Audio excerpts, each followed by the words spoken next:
En 2019, TikTok était la deuxième application la plus téléchargée au monde derrière WhatsApp. Une application intuitive, partageant des vidéos courtes et simples dirigées aux jeunes adolescents du monde entier, ne pouvait que marcher.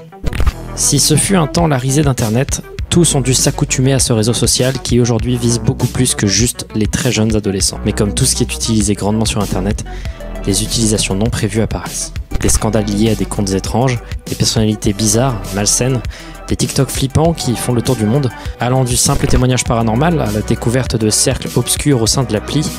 Laissez-moi vous embarquer dans les tréfonds de ce site et vous faire comprendre ou découvrir ses recoins les plus sombres. Bienvenue dans la face cachée de TikTok.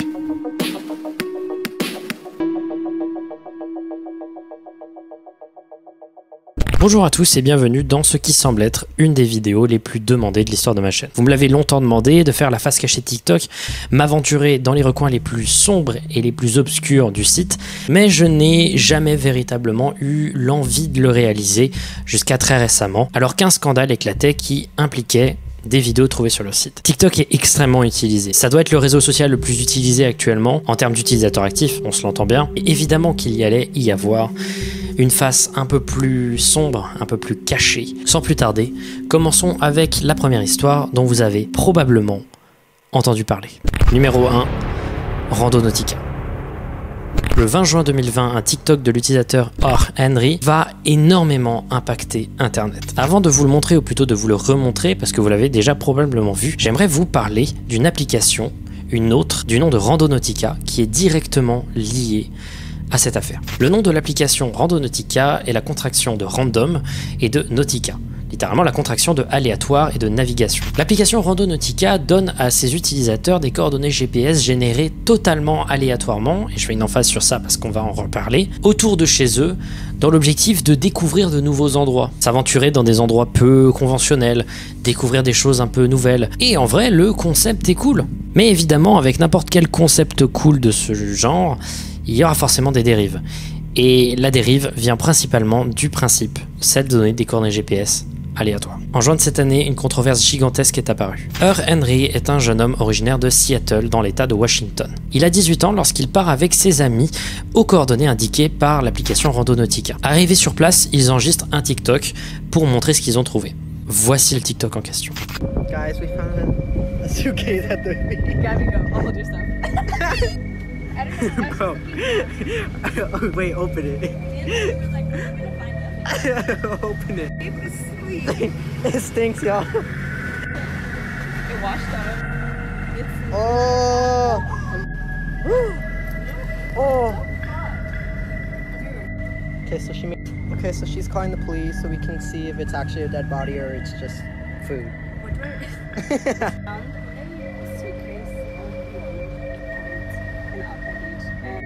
Here's the crime scene.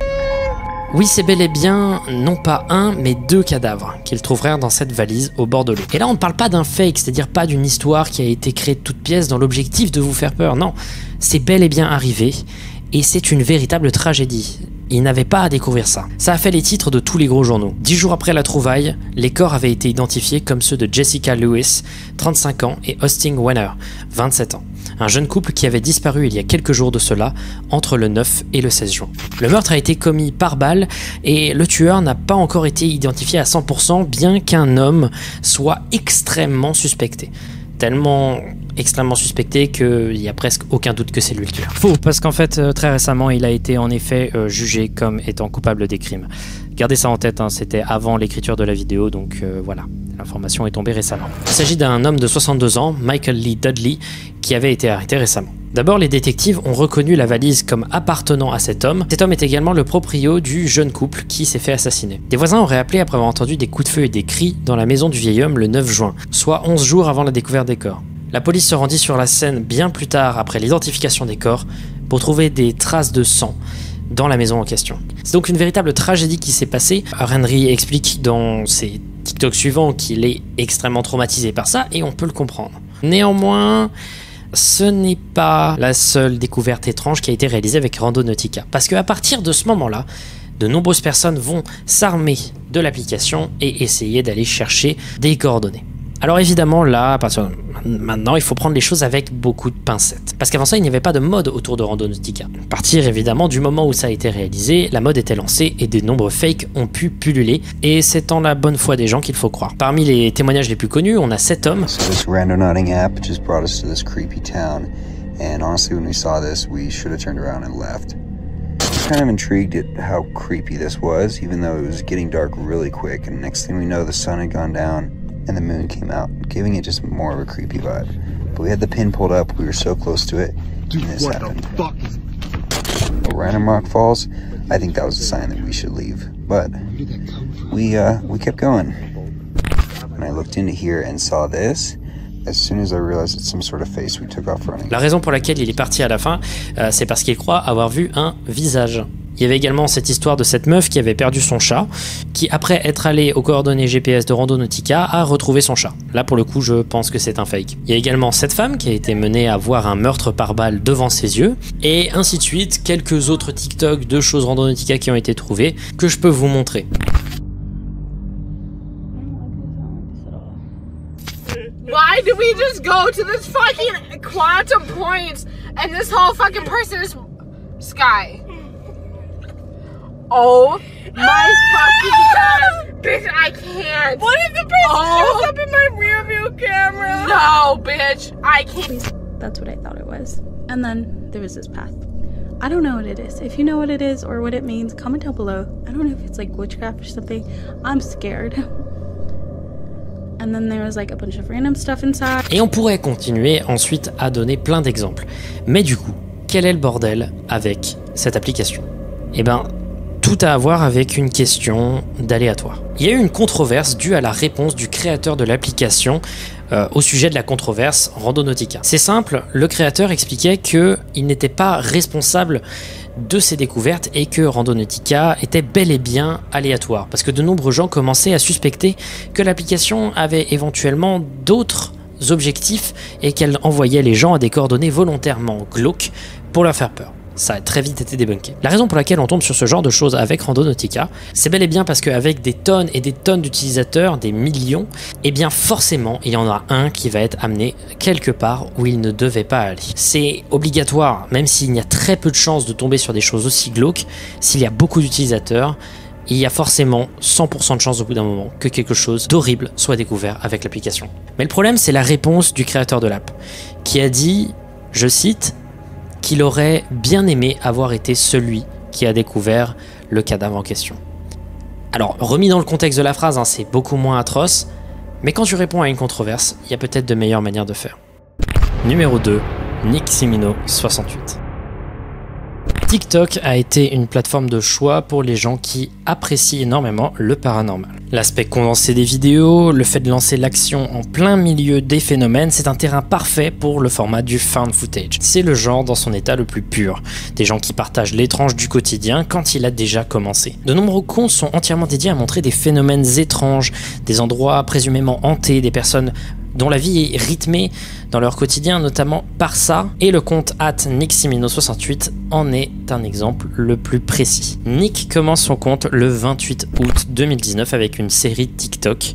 Il explique qu'il a toujours vécu dans ce lieu et qu'il croit depuis le début de sa vie que celui-ci est hanté. Il n'a jamais su comprendre pourquoi, il voyait des phénomènes étranges depuis toujours, des choses qui bougeaient, des bruits inexpliqués, des voix, etc.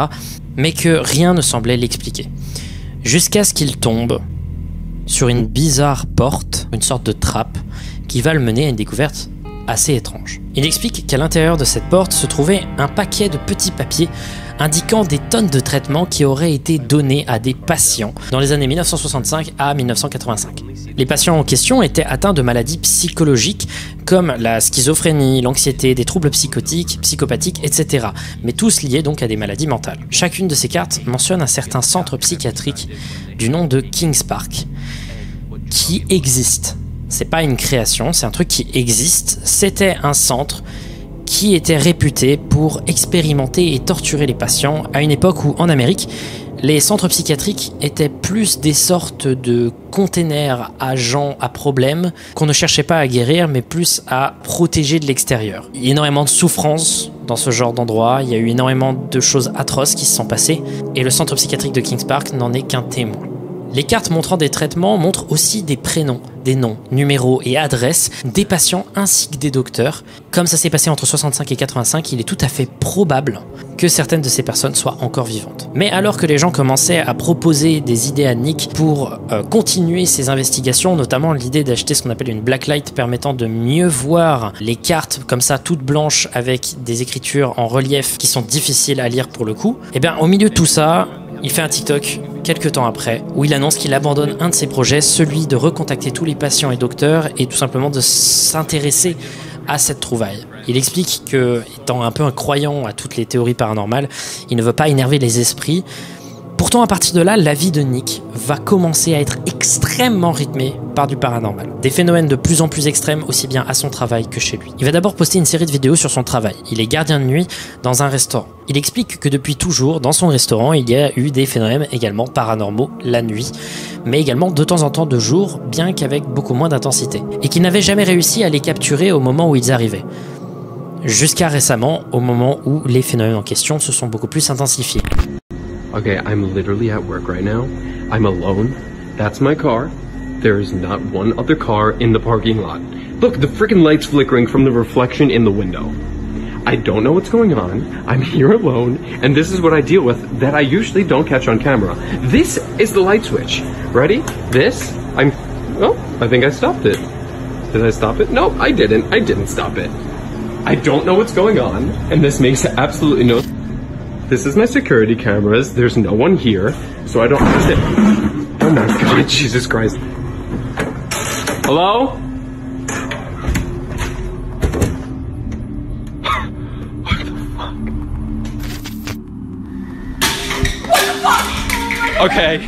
Okay, something...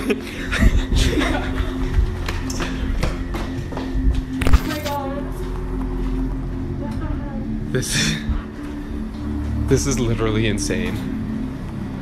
Literally. Are you? No, wait, no. Nah. No.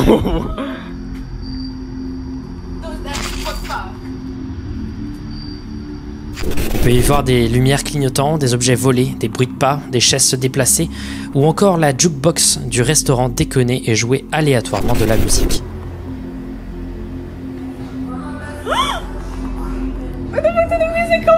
Et parfois, c'est quand même assez troublant à voir. C'est vraiment quelque chose que je vous invite à aller voir par vous-même. Les vidéos sont assez flippantes et personnellement, évidemment, je pense que c'est fake. C'est assez facilement fakeable la plupart des choses, notamment avec des fils de pêche. Mais ce qui rend cette web-série réalisée avec TikTok assez cool, c'est que déjà le jeu d'acteur du gars est assez cohérent et agréable à voir. C'est-à-dire qu'il n'a pas de réaction surexagérée et il se marre avec ses potes, etc. Ce qu'on ferait tous dans ce genre de situation. Et même si on peut se dire que c'est parfois un peu redondant et qu'il y a peut-être un peu trop d'activité dans sa vie, etc., c'est quand même assez cool. Parce que le format TikTok est un super format pour partager des web-séries d'horreur de ce type. Et c'est pour ça que j'ai fait cette petite portion de la vidéo. En fait, ce que j'aime beaucoup dans le format TikTok, c'est déjà le côté très court, donc on doit condenser l'information, il faut les présenter de manière factuelle, mais également une chose qui est très simple, on peut mettre pause sur un TikTok, mais on peut pas sauter des secondes. On est obligé de tout regarder dans l'ordre. Je trouve ça intéressant de voir comment il va développer ça. C'est évidemment fake, mais ce n'est pas le seul à avoir réalisé ce genre de vidéo. Un très connu au début de l'histoire de TikTok, c'est Security 1275, qui aussi était un compte dans la même idée. Malheureusement, si je n'en ai pas parlé en détail, c'est parce que l'intégralité des TikTok de ce compte se sont vus être supprimés suite à une histoire étrange que j'ai pas tout à fait compris entre le propriétaire du compte et sa femme ou sa copine, j'ai pas trop compris. Mais c'était également brillant et les quelques vidéos qui étaient présentées, c'est-à-dire celle de ce gardien de nuit dans un cimetière qui voit des choses atroces arriver, étaient brillantes et franchement très bien mise en scène, si c'est mise en scène. Jesus fucking Christ. Numéro 3, Revbatch.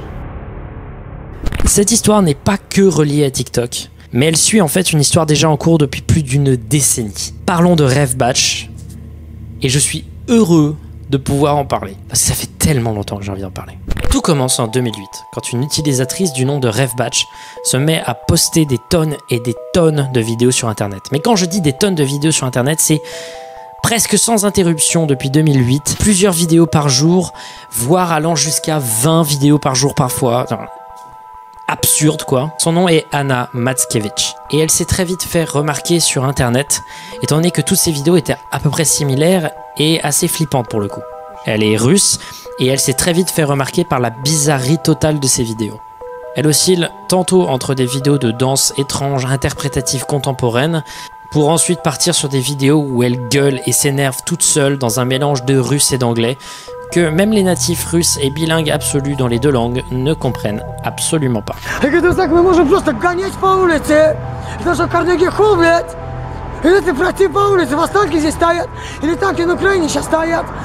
y a une super vidéo que la youtubeuse anglophone Atrocity Guide a réalisée sur le sujet, mais pour simplifier concrètement ce qu'elle explique sur l'affaire et de ce qu'elle a compris de l'affaire, les quelques phrases qui ont pu être comprises par des bilingues russes-anglais sont des phrases qui révèlent des choses assez flippantes.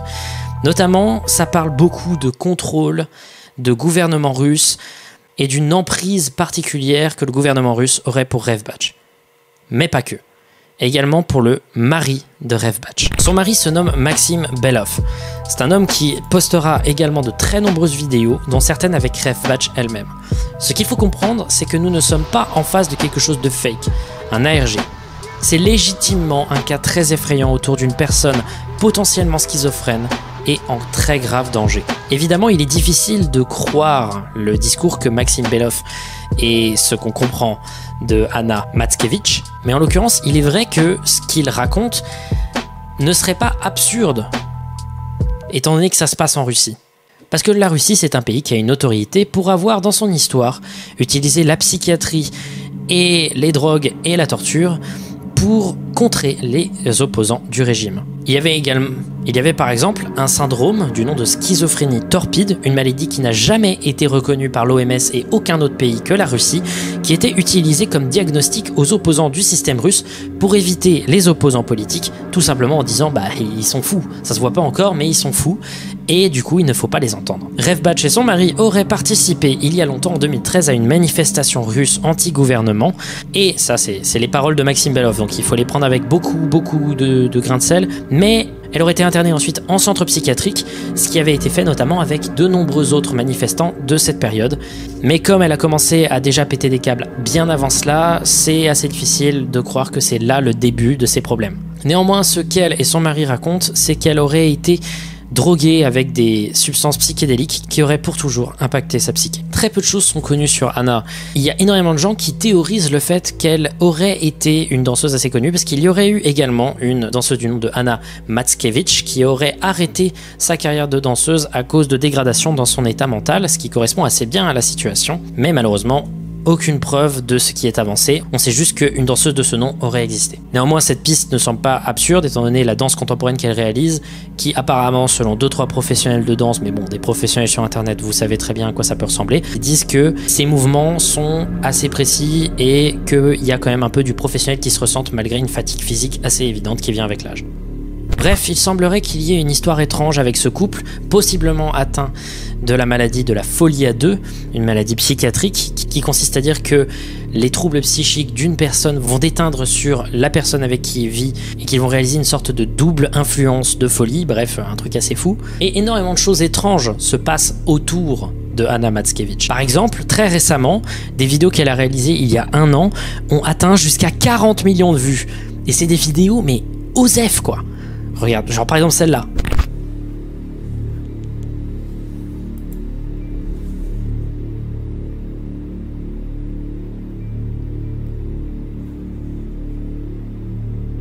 C'est 13 secondes de rien. Et pourtant, ça a fait 40 millions de vues. On pense que c'est des bots, mais quoi? D'où ça vient en fait? Pourquoi ça n'a pas été supprimé si c'est des bots? Qu'est-ce que ces vidéos ont d'intéressant? Et j'ai rien trouvé sur le sujet. Une autre qui fait 13 millions de vues, etc.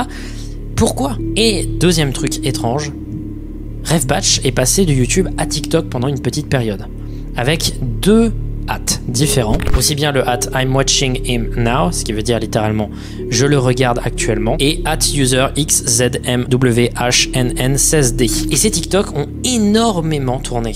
Parce que ces TikTok étaient vraiment flippants, et pour le coup il y a aussi bien du classique ref batch, c'est-à-dire de la danse interprétative. Il semblerait qu'elle soit suffisamment saine pour arriver à mettre des musiques sur ces TikTok, ce qui est plutôt positif, je crois. Mais également ce genre de TikTok qui a beaucoup inquiété les gens.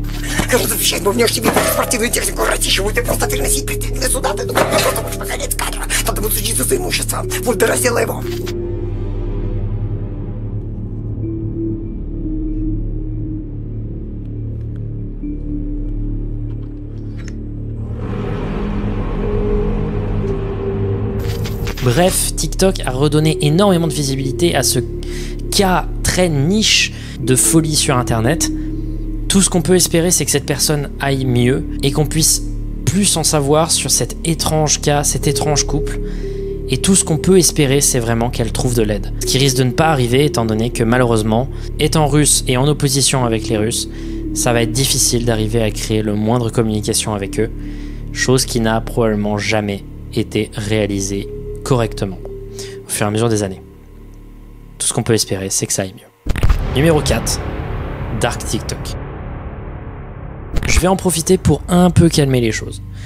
Parce que voilà, ref batch c'était un gros morceau. Je vais vous parler aujourd'hui de toute l'esthétique de la peur sur TikTok parce qu'il y a des choses très intéressantes qui s'y passent. Je voulais faire ce passage pour parler de toute cette portion un peu éclectique, bizarre, où des gens cultivent une sorte d'esthétique étrange qui se base non pas sur de la peur à l'état pur, mais bel et bien sur l'incompréhension que les gens peuvent avoir quand ce genre de choses apparaît dans ce qu'on appelle la page For You, la For You page, la page de recommandés en fait, un peu comme sur YouTube. Ça va également me permettre de parler de plein de petits cas isolés qui n'auraient pas pu faire une seule partie d'une face cachée de TikTok, mais que vous m'avez proposé et qui sont très intéressants. Par exemple, beaucoup de gens m'ont beaucoup parlé de Are you coming to the tree? Ce tag qui a énormément tourné. C'est une sorte de mème étrange dans lequel des gens essayent de créer une secte autour des arbres. Des gens ont rapproché ça avec des délires sataniques, mais concrètement c'est juste une sorte de délire éclectique où les gens qui ne sont pas dans la blague ne la comprennent pas et ceux qui sont dans la blague savent qu'elle n'a pas vraiment de sens. Je pense que c'est surtout ça la question. Mais ce qui m'intéresse, c'est l'esthétique. Les couleurs très saturées, virant au rouge, les sons saturés. Bon, je vais pas faire passer l'audio des vidéos parce que ça c'est copyright quoi. C'est l'esthétique un peu cursed qui est utilisée à mort sur TikTok pour déstabiliser les gens, pour leur donner ce petit côté un peu de malaise. Mais ce qui est intéressant avec cette esthétique, c'est que les gens essayent de créer des sortes de strates de TikTok, des sortes de TikTok alternatifs sur lesquels les gens peuvent partager des références beaucoup plus sombres et beaucoup plus difficiles à comprendre pour les nouveaux arrivants. De nombreux TikTok postés sur les hashtags Dark TikTok ou Deep TikTok maintiennent cette idée un peu mémesque qu'il existerait une partie plus cachée, plus sombre du site sur laquelle des choses assez illégales peuvent apparaître qui n'apparaîtraient pas sur la page For You que tout le monde possède. Des vidéos étranges, parfois même du snuff, plein de petites légendes qui parsèment un peu le site mais qui sont en fait surtout utilisées pour faire des mèmes. Mais parfois, légitimement, certaines de ces vidéos peuvent avoir une esthétique que je trouve intéressante et flippante. Je pense notamment à l'utilisation importante de couleurs très saturées, très noires et rouges, en utilisant volontairement des esthétiques de l'enfance pervertie ou alors des délires sataniques. Bref, un peu cette nouvelle esthétique dont je vous parle, dans l'objectif de faire peur et juste de déstabiliser sans forcément qu'il y ait d'histoire à raconter. Et je trouve ça assez intéressant, et je trouve ça même carrément plutôt cool. Mais parfois il y a des trucs un peu moyens qui se passent. Je pense notamment au hashtag Murder TikTok. Sous ce tag avaient été postées de nombreuses vidéos qui ont fait un peu polémique sur le site. Je pense notamment à la fameuse vidéo du poisson. Ça peut ne pas vous dire grand chose, mais c'est une vidéo où en gros quelqu'un fout un poisson et de nombreuses choses dans un liquide, probablement un acide qui dissout énormément les choses.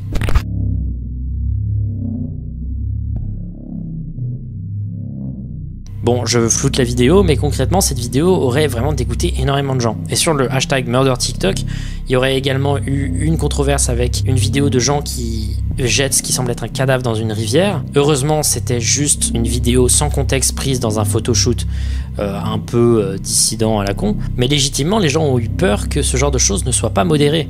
Et c'est vrai que c'est difficile de faire la différence entre quelque chose qui pourrait être légitime et quelque chose qui ne le serait pas. Dans le Murder TikTok, même si aujourd'hui c'est utilisé surtout pour faire des mèmes autour de ça, énormément de gens s'amusent à poster, je ne sais pas moi, des vidéos de torture d'animaux et c'est pas modéré. Il y a également des anecdotes, notamment avec des potes, j'ai parlé, etc., du projet que j'avais de faire la vidéo face cachée TikTok, et ils m'ont mentionné que, par exemple, ils avaient réussi à trouver un TikTok d'un gars qui genre juste chie, et c'était pas modéré. Il y a tellement de choses qui sont postées sur TikTok que la modération est quasi impossible à être réalisée, et il n'est pas impossible que des choses passent à travers les mailles du filet. Et c'est le sujet d'ailleurs de la 5e partie. Alors là, ça va être une partie plus sérieuse. Là, c'est grave ce qui peut se passer parce que c'est une application beaucoup trop utilisée. Et la modération est quasi impossible. Il y a eu énormément de choses graves qui sont passées avec l'application, notamment des cas de harcèlement assez graves. C'est un fait, TikTok a été pendant un long moment, et l'est toujours un peu, un repère à film. Rapidement, je mets sur pause pour vous dire que si je censure le mot c'est bel et bien à cause de YouTube, parce que YouTube censure a vu ce genre de termes. C'est le cas notamment avec le mot secte et tant d'autres. J'ai pas envie que la vidéo manque de visibilité et que finalement je n'ai aucun revenu à cause de ça, donc du coup malheureusement je me sens obligé de censurer. J'espère que vous comprendrez, et vraiment désolé si ça rend la vidéo moins intelligible et plus désagréable. C'est simple, l'user base du site est très jeune. Et surtout au début de l'application, c'était vraiment des gens entre 11 et 14 ans qui utilisaient l'appli. Parfois on va voir des gens encore plus petits faire des TikTok. La question de si oui ou non ils devraient être sur ces applis n'est pas forcément mise ici, mais un truc qui est certain, c'est qu'il y a un danger à être sur ce genre de plateforme. Surtout quand l'intégralité des gens présents sur la plateforme sont réputés comme étant des enfants, ce qui était beaucoup le cas au début de l'application. S'il n'y a presque que des enfants sur une application et que le reste des adultes sont des p***, il est très difficile de faire sortir les cas de p***. Parce que c'est rarement des utilisateurs de TikTok qui sont les véritables prédateurs. La réalité, c'est que ce sont souvent des petits comptes réalisés par des gens qui rentrent dans les DM des gens, qui foutent des commentaires nauséeux. Comme sur YouTube, ça avait pu se passer avec le fameux scandale Webcam Video From dont avait pu parler le roi des rats. D'ailleurs, il a fait une vidéo sur la pédophilie sur TikTok, je crois, que j'ai pas encore vue, mais qui doit certainement être sympa. Et ça m'étonnerait pas qu'ils disent ce que je suis en train de dire. Mais c'est évident qu'il va y avoir des dérives. Et le truc, c'est que ici, c'est très difficile à modérer comme chose. Aujourd'hui, il y a un peu plus de majeurs sur l'application, mais il y avait un temps où c'était pas anormal qu'un vieux de 50 ans fasse un duet, c'est-à-dire un TikTok en double, une réponse à un TikTok de quelqu'un d'autre, avec des gens 1000 fois plus jeunes qu'eux, et que ça passe totalement inaperçu. Il y a eu notamment un scandale qui a été réalisé quand l'utilisateur The Budday, un utilisateur qui ressemble à ça, apparemment il a 26 ans, personnellement je pense qu'il est un peu plus vieux, avait fait de nombreux TikTok et qui était devenu assez connu sur l'appli, jusqu'à ce qu'il commence à littéralement groom énormément de jeunes personnes. Il aurait notamment invité de nombreux mineurs à converser avec lui sur Snapchat, et il lui aurait envoyé des vidéos dénudées et ainsi que des photos de son pénis. La sur TikTok existe, et le problème c'est qu'elle est difficile à documenter. Ça, c'est grave. Entre le record de la vidéo et le montage que j'ai réalisé, j'ai eu le temps d'entendre parler d'autres affaires, notamment avec ces deux TikTokers très célèbres. Ils sont accusés d'avoir groom des mineurs et d'avoir fait un appel vidéo très explicite sexuellement avec une mineure. Pour ceux qui ne savent pas ce que c'est que groom, le grooming, c'est l'acte de lentement préparer un mineur à avoir des relations sexuelles avec soi. Bref, c'est une sorte de technique d'amadouage, c'est atroce. Voilà, c'était pour compléter parce que cette affaire a fait le tour et je sais pas comment j'ai réussi à la manquer. Parce que si les gens étaient réticents à l'idée que ce réseau social existe, à la base, c'était surtout parce qu'on est tous un peu des réactions Internet. Mais en l'occurrence, la seule chose qu'on peut vraiment reprocher à cette application, au-delà des partages de données un peu limite, et tout ce genre de problème qu'il y a eu avec le fait que ce soit une application chinoise et que les Chinois, eh ben, ils sont un peu moyens en ce qui concerne les droits de l'homme. Malgré tout ça, le vrai truc qu'on peut reprocher à TikTok, c'est ça. Que ça a facilité énormément de gens de s'adonner à de la pédophilie et que je pense qu'il y a eu de très nombreuses victimes de ça. Aucun réseau social n'est sain pour quelqu'un qui a moins de 16 ans. C'est quelqu'un qui a commencé les vidéos à 12 ans qui vous dit ça. J'espère que cette vidéo vous a plu parce que même dans le domaine de mes vidéos findings et des faces cachées en général, celle-là était un peu différente. Moi personnellement j'ai beaucoup aimé l'écrire, même si ça a été beaucoup plus dur que ce à quoi je m'attendais. J'espère que ça vous a plu, que vous avez pu trouver de l'intérêt dans ce réseau social si mal aimé. Encore une fois, faites attention aux réseaux sociaux, soyez très vigilants, croyez les victimes quand il s'agit de pédophilie, mais si vous pouvez être créatif dans le domaine de l'horreur, dans ce genre d'application, en utilisant des nouveaux formats, c'est aussi très apprécié. Personnellement, je suis très intéressé par ce qui se passe avec TikTok et notamment le contenu horrifique qui peut être présenté dessus. J'ai hâte d'en voir plus et je pense que ce ne sera pas la seule face cachée de TikTok que je réaliserai. N'hésitez pas à me partager donc les comptes étranges que vous avez pu trouver et à me donner vos retours. Sur ce, moi j'y vais, mais avant ça, j'aimerais faire une petite annonce. Mon album $1000 Just Wanky est maintenant disponible en CD et en vinyle à la commande, voilà, sur internet, mais également dans des Fnac. J'ai d'ailleurs fait une vidéo sur Twitter qui était assez drôle où je voyais mon album à la Fnac et j'étais tout chose. Bref, si vous voulez une édition physique, quelque chose qui puisse rester, etc., vous pouvez, vous n'êtes pas obligé, je sais que la majorité des gens sur ma chaîne me suivent plus pour mes findings que pour ma musique, mais voilà, si vous aimez ma musique, vous avez aussi un moyen de me soutenir dans une autre carrière. Vous inquiétez pas, j'ai fait une petite pause dans les vidéos cet été parce que j'étais un peu au bord du craquage, mais je vais repartir encore plus fort et j'espère que cette nouvelle année scolaire va nous donner un peu plus de bonheur que le début de cette année qui a été une putain de catastrophe. Au revoir, prenez soin de vous et soyez créatifs. C'est cool quand même.